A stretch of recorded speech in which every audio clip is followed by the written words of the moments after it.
Judith Williams closed her eyes to the sound of Boston's cold November wind hitting the window. Her smartphone screen still displayed a message from her mother asking, "What are your Thanksgiving plans?" She took a deep breath, put her phone down on the desk without replying. The view of the city from the large office window was orderly, in contrast to the turmoil in her heart. Judith worked at one of Boston's most successful public relations consulting firms.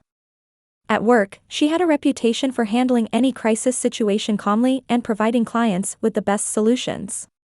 However, when it came to crises in her own life, she couldn't maintain the same composure. A year ago, she divorced her husband Marcus. Outwardly, the reason was for mutual growth, but the truth was much more painful. It all began when she miscarried at 5 months pregnant. She had wanted that child with all her heart. She had prepared a room, thought of names, and made plans for the future. And then suddenly, it was all over. In the face of Judith's grief, Marcus was surprisingly callous. His words, "We can try again," left a deep wound in her heart. Rather than sharing in her sorrow, Marcus immersed himself in work, and gradually a rift formed between them. Counseling proved ineffective, and they ultimately chose divorce. "Are you ready for the meeting?" Her assistant's voice brought her back to reality. "Yes, of course. All the materials are ready," Judith answered, regaining her professional demeanor. When work ended and she returned to her apartment, silence enveloped her. On the walls hung photographs depicting happier times. Pictures from her honeymoon with Marcus, photos from vacations with his parents, and an empty space where photos of the child that should have been would have gone. The phone rang, and it was her father Robert calling. She hesitated for a moment but answered. "Judith, you're coming home for Thanksgiving, aren't you?"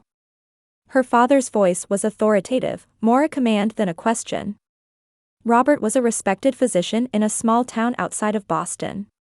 He was always obsessed with presenting the perfect family image to those around him. "I haven't decided yet, Dad," Judith said. "Work is so busy." "Nonsense," Robert interrupted. "Family is important. Especially now. Now. It's about Ashley. She's 7 months along. The baby will be born by Christmas. The whole family should celebrate together." Judith's sister Ashley was married to Bradley, a successful investment analyst, and was pregnant with their first child. Her sister, who was leading a perfect life, was her parents' pride. "I understand," Judith answered in a tired voice. After hanging up, she stood by the window, gazing at Boston as darkness fell. Her mother Carol's voice echoed in her head. Unable to maintain even a marriage.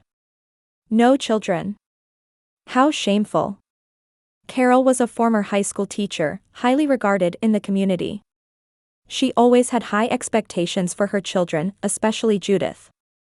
As the eldest daughter, she was supposed to be the role model. Judith couldn't tell her family the truth about her miscarriage and divorce.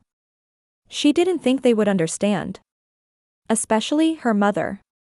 To her, bearing and raising children was a woman's most important role. The word failure echoed in her ears. Carol had never said it directly, but her eyes, her attitude, conveyed it clearly. Ashley was different. She had quickly climbed the ladder of social success. Right after college, she got a job as a successful financial analyst, met Bradley when she was 26, and married him 2 years later. Their wedding was prominently featured in the local paper. And now, they were about to welcome their first child. Judith poured herself a glass of wine and sank into the sofa. She felt lonely, but more than that, she was afraid. Afraid of going home and admitting that she couldn't be the successful daughter they expected. But she had to go. If she ran away, it would be admitting her defeat. Tomorrow, she decided, she would book a flight. It was about a 2-hour flight from Boston to her parents' home. In just 2 hours, she would once again become the failed daughter. But this year would be different. This year, she would return with her truth. About the miscarriage, Marcus's coldness, and how alone she had been. Would they understand? That was probably expecting too much. But at least she could be honest with herself. Judith took a deep breath and strengthened her resolve. This might be our last supper, she said quietly. On Thanksgiving Day, Judith passed through the gate of her family home. Fallen leaves danced in the wind, and the sound of her footsteps on them echoed in the quiet neighborhood. Taking a deep breath, she pressed the doorbell. When the door opened, her mother Carol's artificial smile appeared. Finally, you're here. Everyone's been waiting. As she entered the hallway, she could already hear conversation and laughter from inside the house. In the living room, her father Robert was engaged in an earnest conversation with Bradley. Ashley sat on the sofa, supporting her large, swollen belly with both hands, wearing a proud smile. Judith. Ashley waved. Come over here. The baby's moving. Do you want to feel? Judith put on a smile and sat next to her sister. Ashley took her hand and placed it on her belly. Indeed, she could feel the small life pushing back from inside. For a moment, a pain shot through her chest. She too had once felt this moment. Only for a short time, but still. It's wonderful, Judith said quietly. Yes, it's the best, Ashley answered with a broad smile. We looked at a new house last week. It's in a lovely neighborhood in Brentwood, with a big backyard perfect for children to play in. In fact, we've already finalized the contract, Bradley joined the conversation. We'll be moving in next month. Congratulations, Judith said. Her words were sincere, but somehow sounded hollow. Dinner's ready, Carol called from the dining room. Turkey, mashed potatoes, cranberry sauce, and pumpkin pie. The table was overflowing with traditional Thanksgiving dishes. Judith sat on her father's right, across from Ashley and Bradley. As the meal began, conversation continued about work, community events, and mainly about Ashley and Bradley's new house and baby. There's a bubble bath in the master bathroom, Ashley explained excitedly. And we're going to paint the baby's room light yellow. It works for either a boy or a girl. How lovely, Carol smiled. Only the best for our first grandchild. She glanced at Judith. You should go see it, Judith. It might be useful for reference someday. At those words, a moment of silence fell over the table. How's work, Judith? Robert tried to change the subject. Busy, Judith answered. I'm handling a campaign for a major pharmaceutical company, launching next month. Oh, that sounds interesting, Ashley said, but her eyes showed no interest. Bradley was also recently assigned a big project. The conversation returned to her sister and brother-in-law. Judith picked up her wine glass and took a sip. So, Judith, Robert suddenly interrupted the conversation. Any plans for marriage? The dining room fell silent. Judith stared back at her father's sharp eyes. Not at the moment, Dad, she answered in a calm voice. You're 38 now, aren't you? Robert continued. Time is passing by quickly.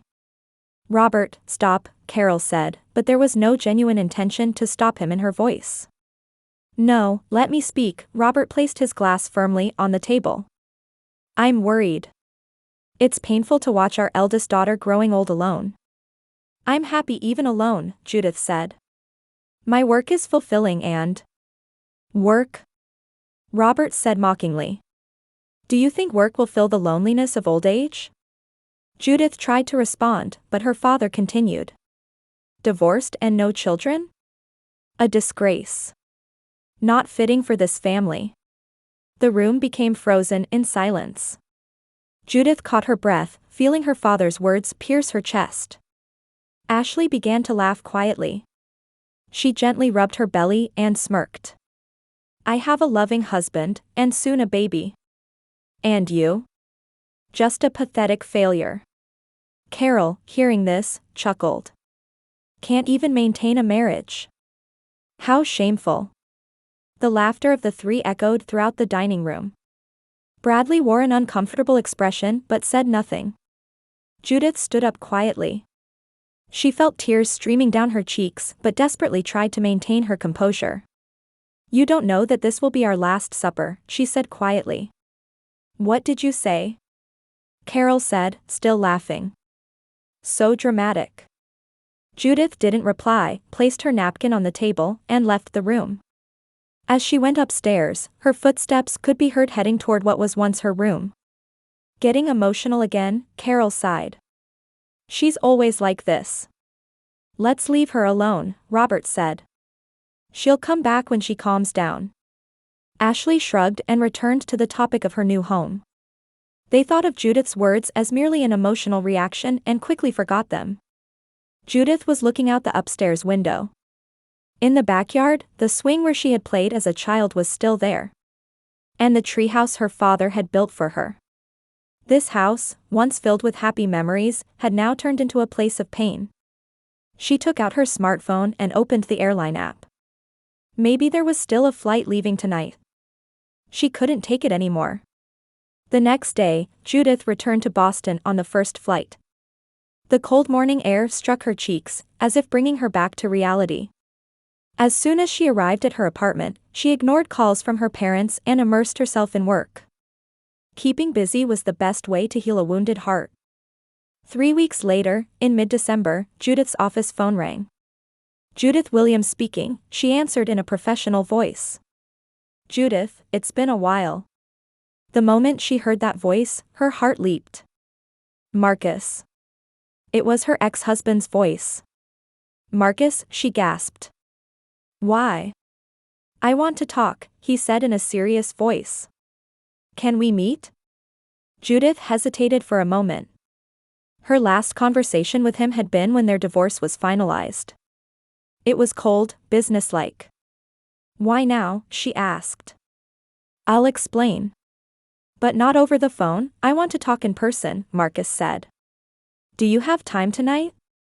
Yes, she was surprised by her own response.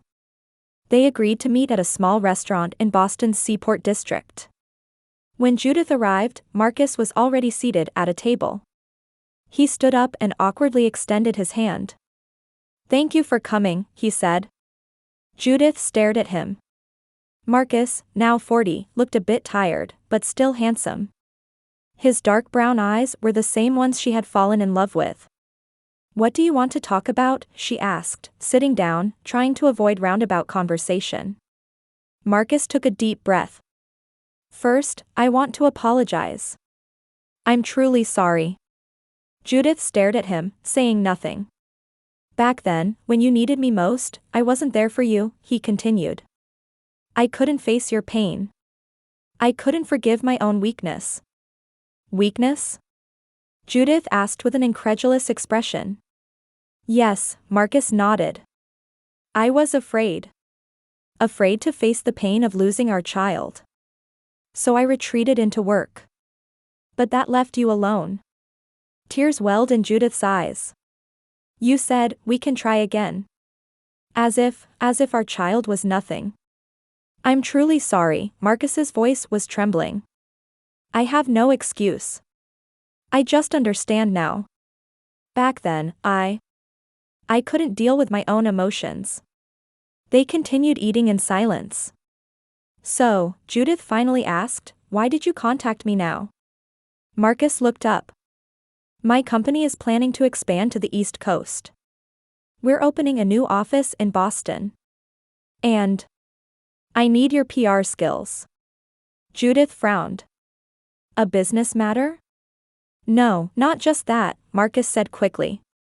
It's also an excuse to see you again. I've been thinking about you. She was speechless. For a year, she had resented him, tried to forget him. But now, seeing the sincerity in his eyes, her heart wavered. I need time, she finally said. Of course, Marcus smiled gently. Take all the time you need. I'll be here. On Thursday of the same week, when Judith returned home from work, she found an urgent message from her mother. Ashley had been taken to the hospital. Labor had started earlier than expected, and there were complications. Judith acted immediately. She flew out on the first flight the next morning to the hospital where Ashley was admitted. When she arrived at the hospital, an exhausted-looking Bradley was waiting in the reception area. What happened? How's Ashley? The baby? Judith asked. The baby, Bradley said in a trembling voice. He's in the NICU. Premature, with underdeveloped lungs. But, the doctors say he should recover. That's good, Judith breathed a sigh of relief. And Ashley? Bradley's expression darkened. She had severe bleeding. Underwent emergency surgery. He choked on his words. She can't have any more children. Judith caught her breath. Her sister, always perfect, in such a situation. Can I see her now? Bradley nodded. Room 315. She's sleeping now. Judith headed to Ashley's hospital room. Her once vibrant sister now lay pale-faced in a hospital bed. Next to her, their parents sat worriedly. Judith, Carol said in a surprised voice. You came. Of course, Judith answered quietly. We're family. For the next few days, Judith remained at the hospital, watching over Ashley's recovery. The baby, little Elliot, was gradually getting stronger. However, Ashley's mental state was deteriorating. She was devastated by the fact that she could never have another child. During her time at the hospital, Judith noticed Bradley frequently making hushed phone calls in the hallway. He always seemed tense and anxious. One night, she inadvertently overheard part of his conversation. I need more time. I will pay, I promise. At the end of the week, Judith was preparing to return to Boston. Ashley was scheduled to be discharged the next day. As she was packing in her hotel room, Bradley came to visit. Can we talk for a moment? He asked in a tired voice. Of course, Judith led him to the sofa. First, I want to thank you for coming, Bradley said. It's been a great help to Ashley. We're family, Judith answered simply. About that, Bradley continued, looking uneasy. We are having problems. You might have noticed. Judith nodded silently. We're in dire financial straits, he admitted. I made some bad investments and am heavily in debt. The new house, we couldn't really afford it. But Ashley wanted it, and the parents expected it. Your parents don't know? Judith asked, surprised. No, Bradley shook his head. They think we're successful. Especially compared to you, he added apologetically. Judith felt hurt but also empathetic. What can I do? Nothing for now, Bradley said. Just support Ashley. She's very vulnerable right now. When she returned to Boston, a message from Marcus was waiting. He wanted to know her thoughts. After deep consideration, Judith agreed to meet him. During their second dinner, they were more relaxed. Marcus talked about his business plans, and Judith shared her recent successes. They consciously avoided past pain, exploring the possibility of a new relationship. I've changed, Judith, Marcus said at the end of the evening. If you'll give me a chance, I want to prove it. Judith looked at him. One step at a time. He smiled. That's enough. That night, Judith looked up at the starry sky from her apartment window, thinking. Her life was heading in unexpected directions. Reuniting with Marcus, Ashley, and Bradley's predicament. And the changes in her own heart. Her phone rang with a message from her father. Being sued for medical malpractice. Need help. Judith sighed. Her prophecy was becoming reality. This might have been their last supper. Their final moment as a family. And now, everything was beginning to crumble. As the new year dawned, Boston was wrapped in harsh winter cold. Judith took a sip of coffee while gazing at the snowy landscape outside her window. In these past few months, her life had changed dramatically. Her relationship with Marcus had gradually deepened. They were now meeting twice a week, naturally transitioning from business talk to private conversations. He had changed. His previously overconfident attitude was gone, replaced by a more caring man. He listened attentively to her and tried to understand her pain. His company's Boston expansion plan was progressing smoothly, and Judith's PR expertise was proving very helpful. They were once again excellent partners in work. I've been thinking, Marcus said one night as they were having dinner at a restaurant, about starting a family again. Judith caught her breath. Marcus. I don't want to pressure you, he quickly added. I still want children. And I want to raise them with you. I am afraid, Judith answered honestly. What if the same thing happens again? This time will be different, Marcus took her hand. This time, I'll be by your side until the end. No matter what. Her heart wavered at the sincerity in his eyes. Let me think about it. The following week, they visited a fertility specialist. After detailed tests, the doctor informed them that they still had a chance to have children. In vitro fertilization might be an option. It's worth trying, Marcus said on the way home. After deep thought, Judith nodded. Yes, it is. Meanwhile, her family's situation had worsened. Her father Robert received a harsh judgment in the medical malpractice lawsuit, ordered to pay a large sum in damages. His reputation in the community was severely damaged, and his patient numbers plummeted. At 65, he suddenly faced the end of his career. I'm considering retirement, her father told her one day on the phone. I can't continue.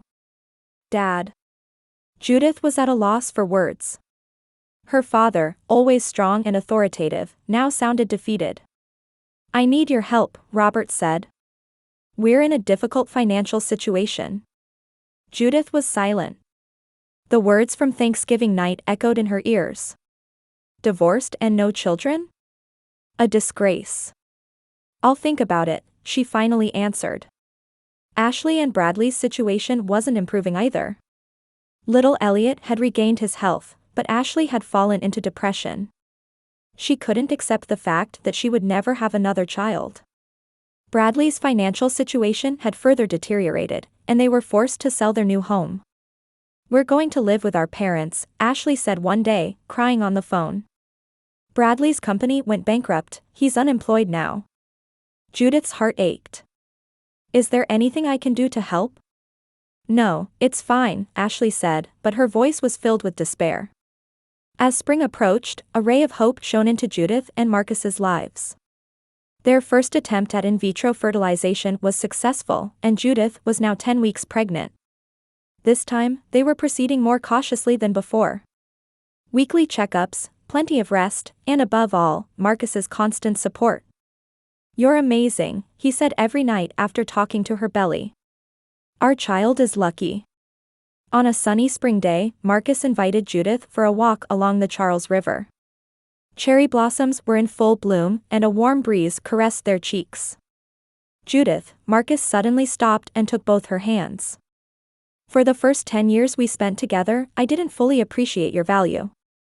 But now, I can't imagine life without you. Tears welled in Judith's eyes. I want to marry you again, Marcus continued. This time, the right way. To love, respect, and protect you. In good times and bad. He took a small box from his pocket and knelt down. Judith Williams, will you be my wife again? Judith caught her breath. Past pain, present joy, and hope for the future intertwined. Yes, she answered quietly. I'll be your wife again. Wedding plans began, and Judith decided to inform her family. She called her mother.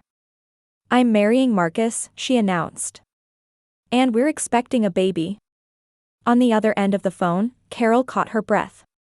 Judith, that's... Her voice trembled. Congratulations. There was something new in her mother's voice. Respect? Or envy? Judith couldn't tell, but her attitude had certainly changed. The wedding will be a small one, Judith continued. But of course, I want the family to come. Of course we'll come, Carol answered. We'll all come. On the wedding day, a small Boston church was bathed in spring sunshine. Judith, in a white lace dress, was making final preparations in the bridal room. There was a knock on the door, and her mother entered. You look beautiful, Carol said quietly. Tears glistened in her eyes. Thank you, Mom, Judith smiled. That Thanksgiving night. Carol hesitated. We were terrible. Judith nodded silently. We didn't try to understand you, Carol continued. Your pain. She took a deep breath. I'm sorry. At those words, tears welled in Judith's eyes. Mom. You're strong, Carol said. Much stronger than we are. Judith hugged her mother. Not everything was forgiven, but it was a beginning. The ceremony began, and Judith walked down the aisle, supported by her father's arm. Robert now looked older, and his steps were slow. But there was a light of pride in his eyes. You've become a fine woman, he said softly. I was wrong. Marcus waited for her at the altar with loving eyes. Ashley stood as the maid of honor, holding little Elliot. Her face was a bit thinner, but she seemed genuinely happy for her sister. We are gathered here. The pastor began. Judith looked at Marcus, feeling reassured by the love in his eyes. She looked around. Her parents, her sister, and the new life growing in her belly. This was her family. Not perfect, but hers. I do, she said firmly. It was a day of new beginnings. A day to move beyond past pain and step into a new future. Judith was no longer alone.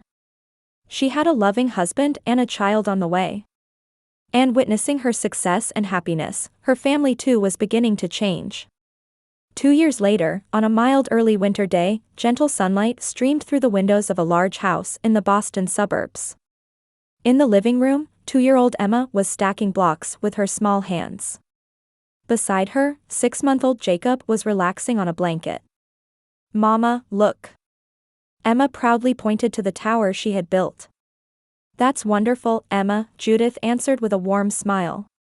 On her lap lay the latest marketing report.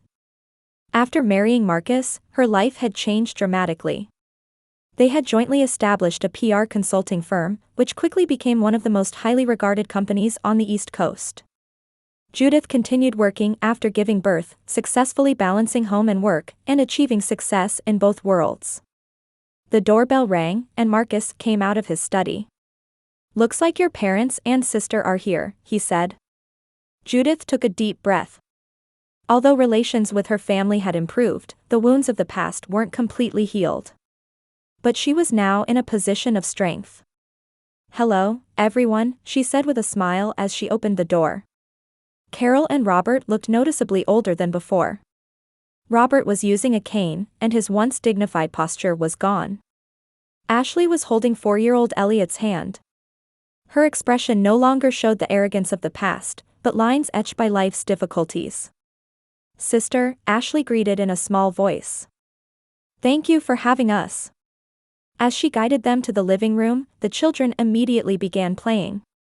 Elliot was gently teaching Emma how to play with blocks, and a pure childhood friendship was blossoming between them. How's work, Dad? Judith asked. Robert lowered his gaze. I'm grateful to be employed at Marcus's company. The salary is small, but... Judith understood his words. Her father, once a successful physician, was now doing basic clerical work at Marcus's company. He was too young to retire, but had lost his reputation as a doctor. How is Bradley doing? Judith asked her sister. He found a new job, Ashley said. But the salary is much less than before. We're still living with our parents. Judith nodded. Ashley and her husband's financial situation remained difficult, and they couldn't live on her parents' pension alone. A Christmas present, Judith handed a small envelope to her mother. An invitation to an open house. It's a new community for seniors that we've built. There's a perfect place for you. Carol opened the envelope with a surprised expression. This is... We'll help, Judith said quietly. Family supports each other, right? At her words, tears welled in the eyes of the family who had once looked down on her. There's one condition, Judith continued. Show true love and respect to my children, and to Elliot too. They deserve unconditional love. Of course, Carol said in a trembling voice. I promise. That night, as the family gathered around the Christmas dinner table, Judith held Marcus's hand. Unlike that Thanksgiving night, tonight's table was filled with genuine love and understanding. Not perfect, but a first step toward healing. Let's make a toast, Judith raised her glass. To family. And to new beginnings. To family, everyone echoed. Outside the window, small snowflakes had begun to fall quietly. Judith smiled. Life is unpredictable, sometimes cruel, but still beautiful and always full of new possibilities. She had finally found her true worth, and her family too was beginning to learn the true meaning of family.